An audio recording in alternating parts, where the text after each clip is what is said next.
7 মাহ উকলি যোৱাৰ পাছতো আজিলৈকে ন্যায় নাপালে প্ৰাণৰ শিল্পী জুবিন গাৰ্গে। দৈনিক সোণাপুৰৰ জুবিন ক্ষেত্ৰত ভিৰ অনুৰাগীৰ। কণ শিশুৰ পৰা বয়োবৃদ্ধ লোকলৈকে ভিৰ জুবিন ক্ষেত্ৰত।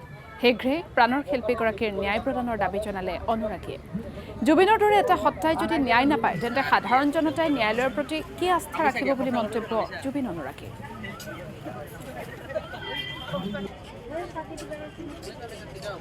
আহিলোঁ দাদাক মনত পৰিল এপাক চাবলৈ আহিলোঁ ইয়ালৈকে। বাকী ন্যায়ৰ কথানো কি ক'ম, যিটো মানে জুবিন নামৰ যিটো সত্তা, যিটো হেৰাই যোৱাৰ পিছত সমগ্ৰ বিশ্বই মানে শোকাবহৰ এটা পৰিস্থিতি হৈছিল সমগ্ৰ বিশ্বত। তেনেকুৱা এজন ব্যক্তিয়ে যদি ন্যায় নাপায় তেনেহ'লে আমাৰ নিচিনা সাধাৰণ জনতা আৰু ন্যায়ৰ আশা কৰি একো লাভ নাই এখন গভমেণ্টৰ পৰা। মানে সেয়াই আৰু লেহেমীয়া অলপ বুলিয়ে নহয়, বহুতেই হৈছে।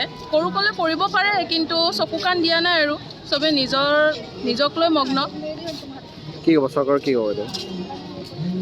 চৰকাৰকতো এতিয়া কিবা ক'ব গ'লে বিতৰ্কই সৃষ্টি হ'ব।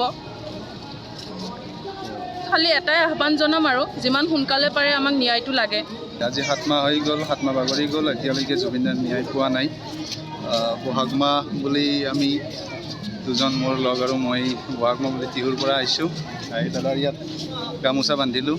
এতিয়া অনুৰোধ আৰু চৰকাৰলৈ যাতে সোনকালে ন্যায়টো দিয়ে, সেয়ে আৰু লেহেমীয়া হৈছে, বহুত লেহেমীয়া হৈ আছে। ন্যায়টোৰ কাৰণে বহুত লেহেমীয়া হৈ আছে। বাকী চব আগুৱাই যাই আছে, অকল ন্যায়টো পিছুৱাই আছে। ন্যায়টো দিব লাগে আৰু যদি জুবিন দাই ন্যায় নাপায়, সেইটো জুবিন দাৰ দৰে মানুহ এজনে যদি ন্যায় নাপায় তেনেহ'লে বাকী কোনে ন্যায় পাব?